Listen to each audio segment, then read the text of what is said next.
Assalamualaikum warahmatullahi wabarakatuh. Waalaikumsalam. Alhamdulillah, malam ini hari Ahad tanggal 6 April kami dari pengurus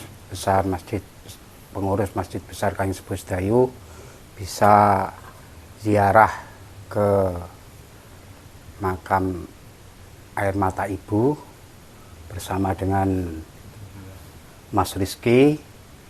Beliau ini termasuk dzuriyah dari Cakran Mbah Kromo Wijoyo, yang termasuk salah satu bupati yang pertama di Sedayu, dan juga beserta dengan Mas Eko. Beliau termasuk sejarawan dan pengarang buku Sedayu, dan juga bersama dengan divisi situs dan purbakala yang mana dikoordinatori oleh Mas Huda bersama Pak Huluk, Haji Arif, dan Mas siapa? Zainul, dan juga bagian humas Mas Hasan. Alhamdulillah kita bisa napak tilas, yang mana kita tahu bahwa Mbah Kromo Wijoyo itu ada makamnya di komplek makam Air Mata Ibu. Nah, di sini saya pengen tahu sejarahnya gimana kok bisa sampai pernah jabat di Sedayu, terus setelah meninggal makamnya kok di sini, kok nggak di Sedayu gitu. Okay. Di Sedayu itu orang-orang menganggapnya makamnya beliau itu ya di Sedayu, padahal nyatanya ada di sini. Monggo bisa dijelaskan, Mas Rizky. Assalamualaikum warahmatullahi wabarakatuh. Assalamualaikum. Terima kasih kesempatannya kepada pengurus dari Masjid Besar Kanjeng Sepuh. Yeah. Dan terima kasih terutama kepada juru pelihara Pasarian Air Mata karena sudah menjamu kami di Pasarian Air Mata. Nah, terkait sejarah nantinya supaya Mas Eko aja ya yang lebih jelas. Jadi mungkin saya akan menjelaskan terkait kaitan silsilah antara Sedayu dengan Madura. Jadi semuanya itu dimulai pada tahun 1737. Yaitu ketika Kromo Wijoyo atau Raden Kromo Wijoyo menjabat sebagai Raden Tumenggung Aryo Suroadiningrat pertama di Sedayu. Nah, seperti yang sudah dijelaskan oleh Mas Eko tadi, bahwasannya di situ dulu pernah ada istilahnya persaingan politik antara keturunan dari Cakraningrat IV dan keturunan dari Bupati Pekalongan, ya Mas ya. Dari Jaya Diningrat Pekalongan. Dan oleh karena itu Kromo Wijoyo itu kemudian memindahkan pusat pemerintahan Sedayu dari Brondong ke Sedayu Kota yang ada di Kabupaten Gresik kalau sekarang. Nah, jadi beliaunya itu menjabat sebagai Tumenggung Sedayu dari tahun 1737 sampai 1745. Beliau adalah putra tertua dari Pangeran Cakraningrat IV. Jadi ketika itu memang Pangeran Cakraningrat IV sudah memiliki obsesi untuk menyatukan Jawa Timur di bawah Panji-Panji Madura. Oleh karenanya beliau menempatkan salah satu putranya menjadi tumenggung di Sedayu, yaitu Raden Kromo Wijoyo. Nah, kemudian pada tahun 1741 sampai 1743 di Jawa itu terjadi sebuah peperangan besar yang dikenal sebagai Geger Pecinan. Di situ pemberontakan yang luar biasa sehingga istana di Kartasura itu berhasil direbut oleh para pemberontak.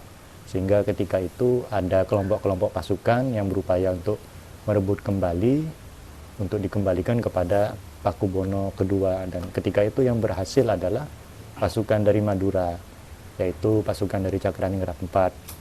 Oleh karenanya, sebagai ucapan terima kasih atas jasa Cakraningrat IV telah mengembalikan tahta Pakubono II, Beliaunya menandatangani perjanjian 11 sampai 13 November 1743 yang di pasal 7 disebutkan bahwasannya untuk Sidayu itu akan diamanahkan kepada putra dan keturunan Cakraningrat IV dengan catatan tidak boleh dijabat secara ganda oleh penguasa Madura.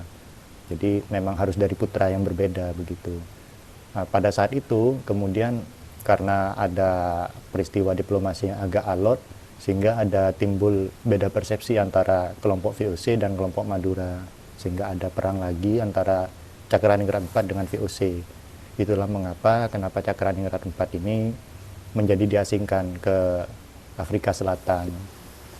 Ketika beliau diasingkan ke Afrika Selatan, ada kekosongan di Madura, sehingga putra beliau yang pada mulanya menjabat di Sidayu diamanahkan untuk menjadi penguasa di Madura, yang kemudian bergelar.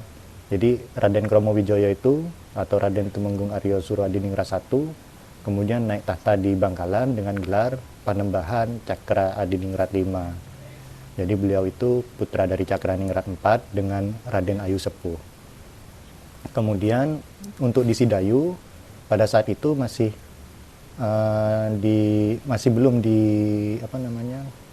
belum diperintah oleh putranya Raden Kromowijoyo, tapi masih yang Joyo Dirjo ya Mas ya. Sampai tahun 1750 baru kemudian di Surabaya itu ada pemberontakan dan Raden Kromowijoyo atau Panembahan Cakra Adiningrat V itu berhasil memadamkan pemberontakan itu dan menagih kepada VOC, ayo ini saya sudah berhasil menyelamatkan pemberontakan di Surabaya, jadi gimana janjinya untuk putra-putra atau keturunan dari Cakraningrat IV dan V itu untuk bisa menjabat lagi di Sidayu. Oleh karenanya putra beliau yang bernama Raden Jamali atau Jamilun atau Jumali, variasi nama, kemudian diangkat sebagai Tumenggung Sidayu dengan gelar Raden Tumenggung Aryo Suroadiningrat II, yang mulai dari 1750 ya Mas ya kalau nggak salah sampai 17 ya. Jadi beliau pada saat itu meninggal sebelum ayahnya meninggal, yang seharusnya beliau adalah putra mahkota di Bangkalan di Madura, tetapi beliau meninggal lebih awal. Oleh karenanya untuk yang di Bangkalan tahta diteruskan kepada cucu beliau. Tidak sampai menjabat di sini, Mas. Tidak sempat menjabat di sini. Jadi diteruskan oleh putranya Raden Jamali atau Jamilun itu naik tahta di sini dengan gelar Panembahan Cakra Adiningrat VI. Sedangkan yang meneruskan di Sidayu adalah adik beliau, adik dari Raden Jamali yang bernama Raden Tawang Alun atau bergelar Raden Tumenggung Aryo Suroadiningrat III. Jadi kedua-duanya sama-sama putra dari Panembahan Cakra Adiningrat V atau Raden Kromowijoyo. Kemudian setelah Panembahan Cakra Adiningrat VI ini kan keponakannya dari Tawang Alun ya. Jadi keponakannya Tawang Alun itu meninggal di Bangkalan. Nah, kemudian karena beliau masih muda dan putra beliau juga masih terlalu muda untuk naik tahta, jadi pamannya yang kemudian naik tahta ke Bangkalan. Raden Tawang Alun itu atau Raden Tumenggung Aryo Suroadiningrat III menjabat sebagai Sultan Cakra Adiningrat pertama di Bangkalan dari tahun 1780 sampai 1815. Sedangkan di Sidayu diamanahkan kepada adik beliau yang bernama Raden Panji Dewokusumo. Beliau juga putra dari Kromowijoyo atau Panembahan Sedomukti atau Panembahan Cakra Adiningrat V dari Garwo Ampian atau Selir, yang kemudian bergelar Raden Tumenggung Aryo Suroadiningrat keempat. Nah, setelah itu Raden Tumenggung Suroadiningrat ketiga atau Tawang Alun ini yang terakhir sebagai Bupati Sidayu dan yang masih menjabat posisi di Brondong, Paciran. Bukan, sudah di Sidayu Kota, tapi terakhir yang menjadi penguasa di Madura. Karena setelah itu mulai dari Dewokusumo dan seterusnya itu Bupati Sidayu hanya menjabat di Sidayu, tidak diteruskan ke Madura. Setelah Raden Tumenggung Aryo Suradiningrat IV atau Raden Panji Dewakusumo ini selesai jabatannya di Sidayu, maka diteruskan kepada salah satu keturunan dari Cakraningrat IV dari jalur yang lain. Jadi Cakraningrat IV ini kan punya putra tadi ya, Kromowijoyo. Nah itu adik beliau, adik dari Kromowijoyo, yaitu Ratu Anom. Ratu Anom ini beda ibu dengan Kromowijoyo, tetapi masih sama-sama putra dari Cakraningrat IV. Kalau ibu dari Ratu Anom itu adalah putri dari Pakubono pertama. Nah, Ratu Anom ini sebelumnya pernah menikah dengan putra dari Sultan Banjar. Waktu Cakraningrat IV dan rombongannya melarikan diri ke Banjarmasin sebelum ditangkap dan diasingkan ke Sidayu. Tetapi karena ada suatu alasan, beliau bercerai dan kemudian kembali ke Bangkalan dan menikah lagi dengan Patih Bangkalan yang bernama Surodiloyo atau Surodilogo. Nah, dari jalur ini kemudian menurunkan Kanjeng Kudus. Kenapa kok disebut Kanjeng Kudus? Karena beliau pernah memerintah sebagai Bupati di Kudus, yang kemudian diamanahkan kepada Kanjeng Kudus itu untuk memerintah Sidayu setelah Raden Panji Dewakusumo. Berarti Kanjeng Kudus ini nggak asli Kudus ya, asli sini ya? Asli Madura. Nah, kemudian setelah Kanjeng Kudus diteruskan oleh putra beliau yaitu Kanjeng Joko. Kanjeng Joko atau Kanjeng Kudus ini gelarnya Raden Adipati Aryo Suradiningrat I, sedangkan Kanjeng Joko ini Raden Adipati Aryo Suradiningrat II, tapi beliau meninggal muda, jadi tidak diteruskan kepada putranya atau yang lain, jadi kemudian diteruskan kepada Kanjeng Sepuh. Nah, untuk Kanjeng Sepuh ini ada dua versi kan tadi seperti yang sudah dijelaskan oleh Mas Eko. Ada versi yang menyebutkan saudara dari Kanjeng Kudus, ada versi yang menyebutkan putra kan kalau nggak salah ya Mas ya. Ini sebenarnya tinggal kita cek saja nama lahir dari beliau itu siapa, karena kalau di buku dari Zainal Fatah ada yang disebut namanya Raden Museng. Kalau memang Kanjeng Sepuh itu bernama lahir Raden Museng, maka beliau posisinya adalah saudara dari Kanjeng Kudus. Jadi beliau kemudian naik sebagai Bupati Sidayu dengan gelar Raden Adipati Aryo Suradiningrat III. Setelah Kanjeng Sepuh dilanjutkan oleh putra beliau yaitu Raden Adipati Aryo Suradiningrat IV, dan dilanjutkan lagi oleh putra beliau yaitu Raden Badrun, yaitu Raden Adipati Aryo Suradiningrat ke-5, yang sampai pada akhirnya Kadipaten Sidayu dileburkan ke Kabupaten Gresik, yang kemudian nantinya Raden Badrun ini dilanjutkan ke Jombang sebagai Bupati pertama Jombang, sehingga disebut Kanjeng Sepuh Jombang di sana. Raden Museng itu nama kecil apa gimana? Kalau di versinya Zainal Fatah, silsilah dari buku Zainal Fatah itu disebut nama lahir dari Kanjeng Sepuh. Karena lebih kuat memang Kanjeng Sepuh ini namanya termasuk Raden Museng itu. Nggih. Karena kan yang lebih kuat seperti itu. Berarti kan saudara dengan Kanjeng Kudus. Saudara kandung dari Kanjeng Kudus. Dari jalur yang sama, yaitu ibu beliau bernama Ratu Anom dan ayah beliau Patih Bangkalan yaitu Surodilogo atau Surodiloyo. Kurang lebih begitu. Mungkin selanjutnya kalau biar dari jalur Solo itu dari mana, Mas? Kalau dari jalur Solo itu Ratu Anom itu putri dari ibu dari Ratu Anom itu putri dari Pakubono I. Jadi Ratu Anom ini cucu dari Pakubono I. Sedangkan di sisi yang lain untuk Tawangalun dan Jumali itu juga keturunan dari Solo, dari Kartasura, yaitu dari jalur istri Cakradiningrat V, yaitu putri dari Amangkurat IV. Jadi masih satu keterkaitan silsilah semua, karena memang pada waktu itu masih sering terjadi pernikahan antar wilayah untuk memperkuat silaturahim dan aliansi politik, kurang lebih begitu, Pak. Monggo bisa dilanjut Mas Eko. Mas Eko. Nuwun sewu, Pak. Assalamualaikum warahmatullahi wabarakatuh. Assalamualaikum. Kita alhamdulillah bisa bersilaturahmi ke kompleks makam air mata ibu, apa istilahnya, menyambung tali silaturahmi yang mungkin terputus ya. Iya. Karena yang di Kanjeng komplek makam Kanjeng Sepuh itu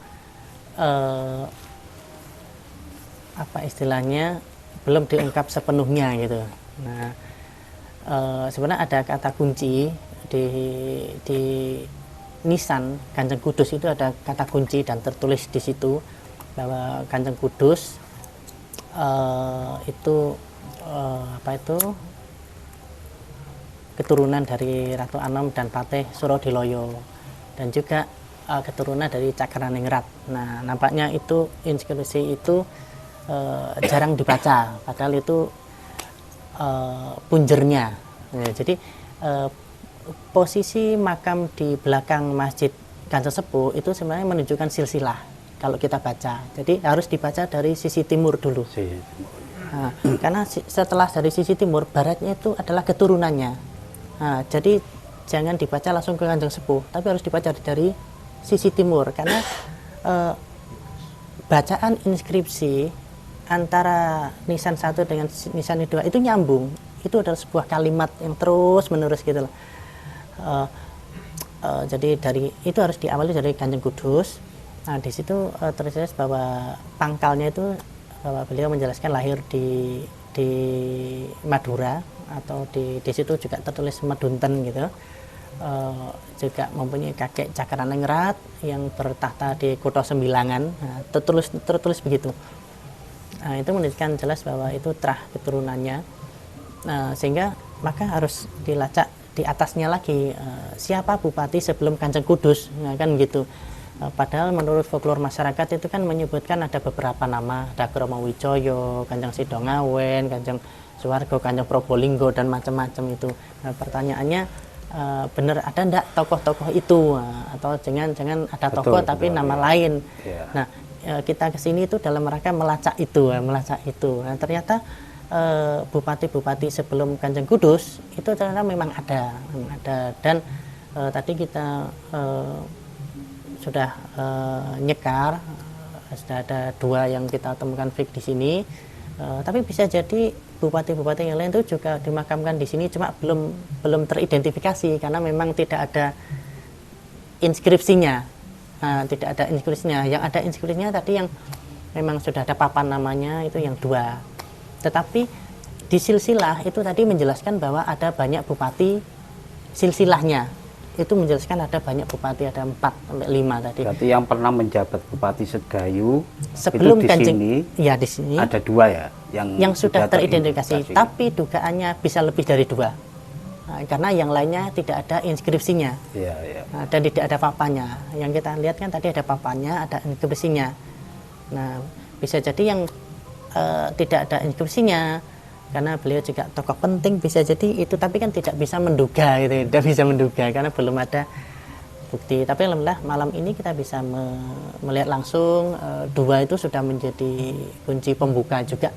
Ada banyak hal, dan yang kita kunjungi juga tokoh penting, yaitu yang pertama yang Babat Talas.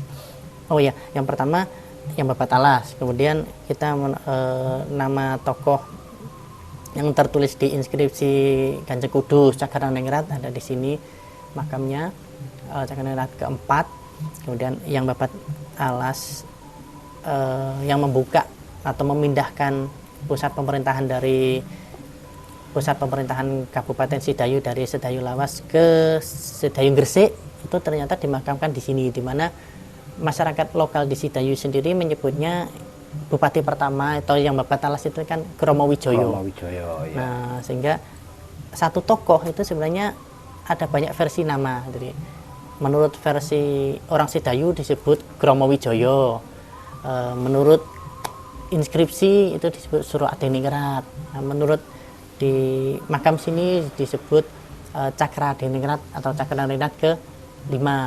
Bahkan sebelumnya ada juga istilah Seco Diningrat ya, Seco Diningrat. Jadi mengapa nama itu berubah ya? Karena nama-nama itu adalah gelar itu. ketika jadi hampir semua bupati yang menjabat di Sidayu itu gelarnya Suradiningrat. Kalau yang di sini hampir semuanya namanya Cakraningrat. Karena Suradiningrat itu nama paten.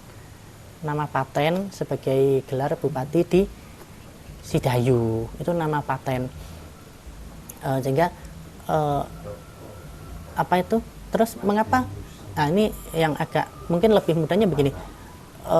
Kanjeng Kudus di inskripsi itu kan tertulis Kanjeng Kudus Bupati pertama, di Kanjeng Joko Bupati kedua, Kanjeng Sepuh Bupati ketiga, terus ada Bupati keempat, Bupati kelima. Nah terus di atasnya satu ini ya ternyata masih ada, yaitu ada ya juga Suradiningrat 1, Suradiningrat 2, Suradiningrat 3, Suradiningrat 4. Nah terus bagaimana membedakan? Nah, membedakannya dilihat dari gelarnya. Kalau abad 17 itu namanya RT, Raden Tumenggung. Tapi kalau di belakang Masjid Kanjeng Sepuh tidak ada, namanya adalah Raden Adipati. Itu yang membedakan. Jadi ada Raden Tumenggung 1, Raden Tumenggung 2, Raden Tumenggung 3, Raden Tumenggung 4, Raden Tumenggung 5. Itu sebagian besar makamnya di sini. Tapi yang di belakang Masjid Kanjeng Sepuh itu gelarnya Raden Adipati. Raden Adipati Arya, Suradiningrat.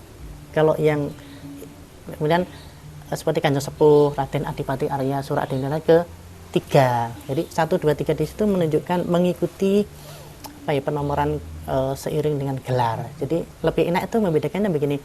Kalau bupati di atasnya Kanjeng Kudus yang abad 18 itu gelarnya Raden Tumenggung. Tapi kalau yang abad 19 itu gelarnya Raden Adipati Arya ya, RAA kadang Raden Adipati Arya gitu. Kalau yang sebelumnya kadang RTA Raden Tumenggung Adipati. Karena itu beda zaman. Kalau yang abad 18 itu eranya era VOC, era company. Sedangkan yang Kanjeng Kudus itu eranya sudah bentuk negara, Hindia Belanda.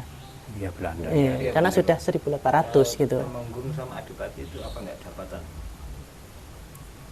Gini, bisa jabatan bisa gelar kan agak susah. Kadang itu Jabatan jabatannya bupati. Jabatannya bupati. Tapi itu bisa juga gelar, karena pembelian gelar itu bisa juga Temenggung. Arya itu gelar, karena kadang di dalam untuk mendapatkan itu kadang pemerintah yang memberi gelar itu, Mataram yang memberi gelar itu. Nah, cuma corak khas di Sidayu itu Suradiningrat gelarnya, gitu. Terus dan Adipati ya. Iya, jadi Raden Adipati. ya Raden Adipati Arya gitu. Rata-rata yang abad 1800-an Kanjeng Kudus ke sini itu gelarnya Raden Adipati Arya Suradiningrat. Tapi yang di atasnya itu Raden Tumenggung. Jadi masih era-era kerajaan gitu, Raden Tumenggung. Nah, terus apa lagi? Nah, yang babat Sedayu berarti makanya ada di sini.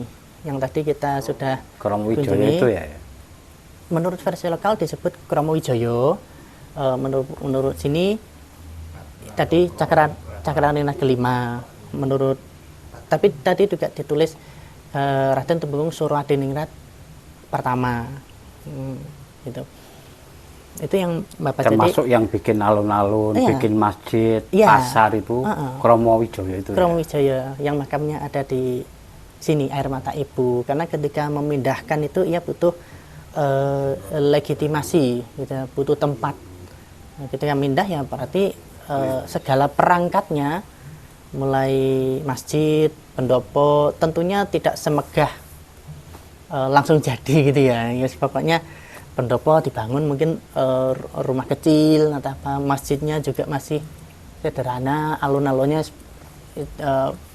namanya. Tetapi dengan masa periode 8 tahun itu cukuplah untuk menata itu semua. 8 tahun itu kan lama. Menjabat Mbah Kromowijaya. Kromowijaya itu 8 tahun. 8 tahun. Jadi berarti cukup untuk menata Pesujutan kota. itu juga kemungkinan besar Mbah Kromowijaya yang Nah, kita masih belum ini, Pak. Karena itu kan harus diteliti lebih jauh ya. Bisa jadi itu bisa lebih mudah, juga bisa seperti masjid. Di masjid itu kan banyak inskripsi angka tahun. Cuma angka tahunnya itu angka tahun yang lebih kekinian, angka tahun yang 1800 gitu maksudnya. Padahal Kabupaten Sidayu itu sudah ada anggap aja 100 tahun sebelumnya. Nah, artinya Masjid Sidayu yang kita lihat sekarang itu adalah hasil perbaikan, hasil renovasi, bisa jadi hasil renovasi pada masa Kanjeng Sepuh gitu. Karena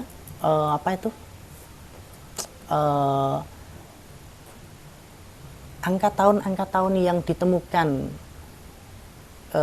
sebelumnya itu belum belum ditemukan gitu. Jadi di komplek Masjid Kanjeng Sepuh itu kita belum menemukan angka tahun 1700, itu belum. Mengapa? Jadi ya karena kan bupatinya kan kembali ke keluarganya, tapi sudah pasti yakin saat itu alun-alunnya sudah ada, masjidnya sudah ada, dan perangkat-perangkat itu sudah ada. Kemudian begitu Kanjeng Kudus memerintah, bisa itu diperbarui. Karena logikanya begini, ketika Kanjeng Kudus itu kan wafat, dimakamkan di belakang masjid. Nah, lebih tua mana makam masjid dengan makam Kanjeng Kudus? Tentunya lebih tua masjidnya. Tetapi bisa jadi nanti yang aneh, angka tahunnya kok lebih tua Kanjeng Kudus gitu, angka tahunnya. Mungkin angka tahun masjidnya lebih muda gitu. Ini kan berarti masjid ini adalah renovasi. Atau mungkin masjid dulu ada di dalam itu, terus bikin masjid lagi. Betul. Kalau menurut struktur masjidnya tetap yang ada di Kanjeng Sepuh itu. Dugaan itu ya. Dugaan saya itu dulu masjidnya ya tidak sebesar itu. Mungkin agak kecil lah. Kemudian setelah era Kanjeng Kudus atau era Kanjeng Sepuh itu direnovasi. Ya, itu terlihat dari angka tahun yang tercantum di misalnya di atap masjid, di pintu itu beberapa itu ada angka tahunnya. Cuma angka tahunnya itu ya kita lihat masih kok 1800 ya kan gitu, masih gitu. Artinya oh ini renovasi, apalagi kayunya juga masih sangat bagus gitu ya, tebal. Karena era 1700 itu ini company saja itu masih belum istilahnya belum banyak membangun sekokoh itu ya, seperti kantor gubernur, kantor wali Gerhadi itu aja itu masih tahun berapa itu nggak? Jadi masih perkembangan teknologi pembangunan itu masih belum ini gitu. Nah, tapi untuk prototipe struktur tata kota itu memang ya Kromo Wijaya atau yang kita sebut Raden Tumenggung Suradiningrat pertama itu yang apa istilahnya, yang menginisiasi ya, yang membabat itu, yang menata juga, karena itu berhubungan dengan pemerintahan. Nah, pengganti Kromo Wijaya ini seperti tadi dijelaskan, celakanya itu bukan keturunannya kan, pengganti Kromo Wijaya itu bukan keturunannya, tetapi justru anaknya Puspanegara. Nah, Puspanegara karena ya kan ada beberapa masalah saat itu, Kromo Wijaya itu digantikan oleh yang bukan anaknya, tapi justru anaknya Puspanegara ketika ia diangkat menjadi ini Cakraningrat kelima. Tapi ini tidak lama kok, berkat lobby politiknya sehingga jabatan Bupati di Sidayu itu berhasil dikembalikan lagi di bawah Trah Cakraningrat. Nah, kalau yang Bupati Jayanegara ini akhirnya ia kembali ke Gresik dan wafat di Gresik, makamnya ada di Gresik, jadi tertulis jelas ya. Punika pas sekarang Bupati Sidoajeng, menyebutnya Sidoajeng gitu. Wafat tahun sekian gitu. Nah, kemudian setelah itu ya semenjak itu sampai Bupati terakhir, Suradiningrat kedua, ketiga, keempat. Jadi di atas Kanjeng Kudus itu yang tercatat ada 5 bupati di atasnya ya. Di atasnya. Mulai Babat Alas Suradiningrat pertama 1737 1745 ini digantikan oleh Joyodirjo. Joyodirjo itu anaknya Puspanegara. Ini makamnya ada di sini. Joyodirjo makamnya ada di Gresik. Ini ketahuan ini. Yang ketiga, yang kedua, Suro Adiningrat kedua. Kalau ini kan bukan Suro Adiningrat namanya, tapi Joyodirjo. Suro Adiningrat kedua ini kemungkinan kalau dengan saya juga di sini, tapi belum teridentifikasi. Yang ketiga ini tadi kita temui juga di sini yang Sultan Cakra Adiningrat. Nah, itu ada makamnya di sebelah baratnya. Nah, yang ini belum teridentifikasi yang Suro Adiningrat kelima, tapi di silsilahnya ada tadi terpampang di silsilahnya. Cuma dugaan kuat ya yang ini Sultan tadi itu bupati ketiga ya? Kalau urutannya bupati keempat. Oh, bupati keempat. 1, 2, 3, 4. Tapi namanya Suro Adiningrat ketiga. Karena nomor 2 ini adalah Joyodirjo. Makamnya ada di ya? Puspanegara. Nah, Puspanegara. Itu putranya Mbah Puspanegara. Iya, putranya Puspanegara. Nah, wafat di Gresik dan dimakamkan di Gresik. Komplek makam situ. Ya, jadi pada era itu Puspanegara dengan Cakraningrat itu beda jalur, beda trah, beda klan, beda kelompok gitu. Sehingga Puspanegara dengan Cakraningrat juga bersaing, beda trah. Kan ada cerita bahwa Gresik itu diserang sama Madura karena ia beda trah, beda paham politik, beda ini gitu. Cuma di agak akhir-akhir itu Bupati Gresik itu trahnya Cakraningrat juga berhasil diambil alih juga. Seperti Suryawinoto, Bupati Gresik, Cokronoto Adinegoro, Bupati Gresik juga. Ini dua Bupati Gresik ini makamnya ada di belakang Masjid Besar Kanjeng Sepuh. Dua Bupati Gresik itu dimakamkan di belakang Masjid Besar Kanjeng Sepuh. Yang dua-duanya ada inskripsinya. Satu pakai bahasa Belanda, satu pakai bahasa Jawa.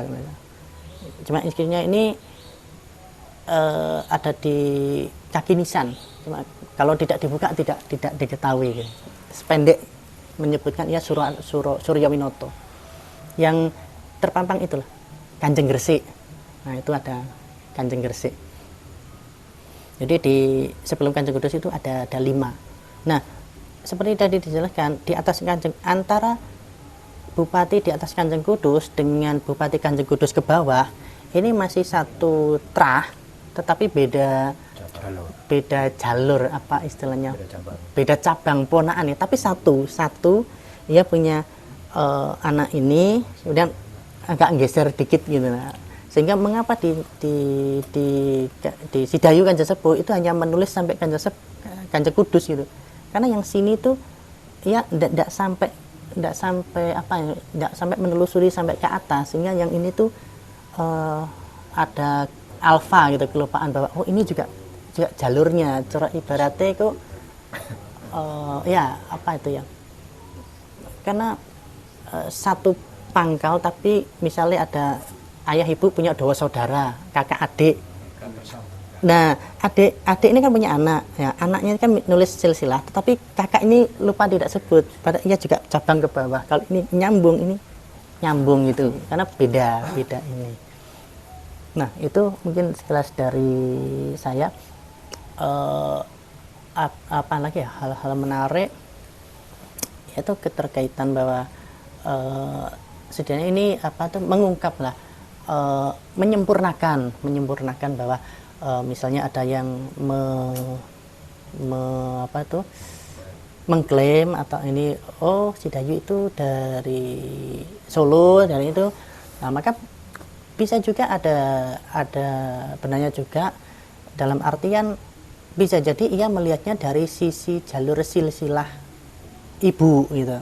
Nah, jangan kita kan menelusuri dari silsilah jalur laki-laki. Nah, itu nanti tinggal tinggal di bahasa Jawa niku digathukno. Pada posisi mana itu ini bertemu, pada posisi itu bertemu.